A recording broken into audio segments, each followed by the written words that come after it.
लोकसभा निवडणुकीसाठी प्रशासनाची जय्यत तयारी झाली असून 2024ची अंतिम मतदार यादी जिल्हाधिकारी तथा जिल्हा निवडणूक अधिकारी अशोक शिंगारे यांनी जाहीर केली। त्यानुसार ठाणे जिल्ह्यातील ठाणे, कल्याण आणि भिवंडी लोकसभेतील 18 विधानसभा क्षेत्राच्या अंतिम मतदार यादीत एकूण 66,32,404 मतदार आहेत। 2019च्या लोकसभा निवडणुकीत एकूण 60,94,308 मतदार होते। आता जिल्हा प्रशासनाने मतदार नोंदणी केल्याने तसेच नवमतदारांचा टक्का लक्षणीय वाढल्याने तब्बल 5,38,000 मतदार वाढल्याचं दिसून येत आहे। निवडणुकीच्या दृष्टीने संपूर्ण सज्जता असल्याचं शिंगारे यांनी पत्रकार परिषदेत सांगितलं।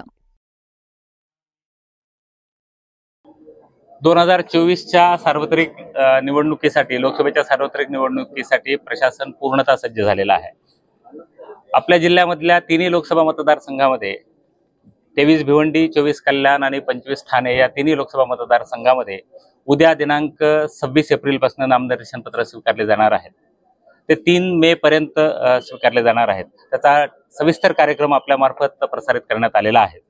भारत निवडणूक आयोगाने तो प्रसारित केलेला आहे। नामनिर्देशन पत्र सादर करायचा अंतिम दिनांक 3 मे आहे।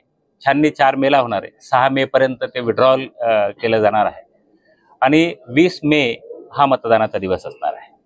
या मतदानासाठी जिल्हा प्रशासन पूर्णतः सज्ज असून जिल्हा प्रशासनाच्या मार्फत आवश्यक असलेली मतदान केंद्र, मतदानासाठी आवश्यक असलेलं मनुष्यबळ, मतदानासाठीची मतदान यंत्र, मतदार याद्या या सर्वांची पूर्णपणे चोख व्यवस्था करण्यात आलेली आहे। साधारणपणे आपल्या जिल्ह्यामध्ये 6,592 इतकी मतदान केंद्र आहेत। या सगळे मतदान केंद्राची तपासणी करण्यात आलेली आहे।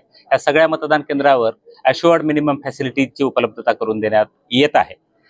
या मतदान केंद्रासाठी आवश्यक असलेला मनुष्यबळ 31,000 च्या आसपास 31,000 आहे। त्याशिवाय वेगवेगळ्या निवडणुकीच्या संदर्भामध्ये काम करणारे जे कार्यालय आहेत त्यामध्ये 11,000च्या आसपासचा मनुष्यबळ काम करतोय। तर एकत्रितपणाने जिल्ह्यामध्ये निवडणुकीच्या संदर्भामध्ये काम करणारं मनुष्यबळ विचारात घेतलं तर साधारणपणे 42,900 इतकं मनुष्यबळ याच्यामध्ये काम करते। निवडणुकीच्या कामामध्ये वेगवेगळ्या स्वरूपाच्या कामामध्ये काम करते। निवडणुकीच्या संदर्भामध्ये आदर्श आचारसंहितेची अंमलबजावणी एक मोठा विषय असतो आणि त्या विषयाच्या अनुषंगाने आवश्यक असलेल्या flying squad, static surveillance team, VST, VBT या सगळ्यांची पूर्णपणे तयारी झालेली आहे।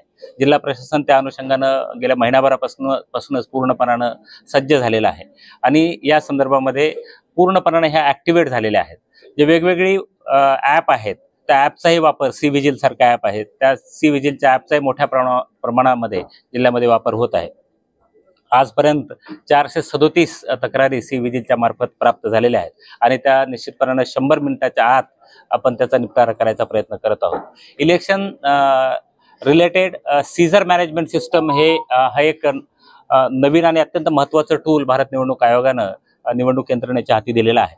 यामार्फत अवैध पैसा, मद्य, नार्कोटिक्स किंवा या तत्सम पदार्थ, फ्रीबीज यांचं वाटप असेल तर ते इमिजिएटली कारवाई करण्याच्या संदर्भातल्या सूचना दिलेल्या आहेत। यामध्ये आवश्यक असलेल्या इन्कम टॅक्स, GST, DRI ह्या सगळ्या यंत्रणांना रोपीन केलेलं आहे आणि त्यांच्या वेगवेगळ्या बैठका झालेल्या आहेत। जिल्हा स्तरावर बैठका झालेल्या आहेत, लोकसभा मतदारसंघाच्या स्तरावर बैठका झालेल्या आहेत।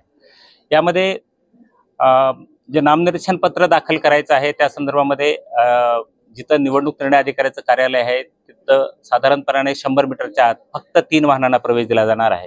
त्या सूचना पोलीस अधिकाऱ्यांना दिलेल्या आहेत आणि त्या 3 वाहनांच्या माध्यमातून किंवा अदरवाईज जास्तीत जास्त उमेदवार सोडून 4 व्यक्तींना निवडणूक निर्णय अधिकाऱ्याच्या कार्यालयामध्ये प्रवेश असणार आहे आणि या संदर्भामध्ये भारत निवडणूक आयोगाच्या ज्या सूचना आहेत त्याचं अत्यंत काटेकोरपणाने अंमलबजावणी केली जाणार आहे। 66,32,000च्या आसपास आहे।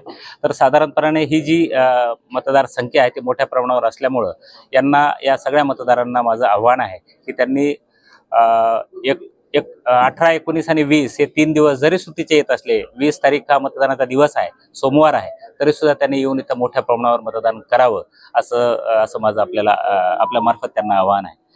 जिल्ह्याचा जर लोकसभा मतदारसंघनिहाय आढावा घेतला तर ठाणे जिल्ह्यातल्या लोकसभा मतदारसंघामध्ये मतदानाची टक्केवारी कमी होते हे आपल्या सर्वांनाच ज्ञात आहे।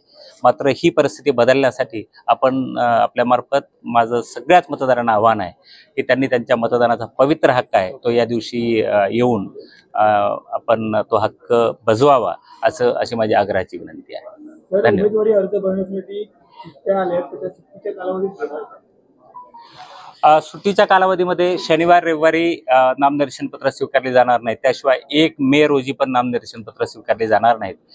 एकंदरीत 5 दिवस नामनिर्देशन पत्राचा स्वीकार केला जाणार आहे. त्या तारखा मी आता आपल्याला सांगितलेल्या आहेत.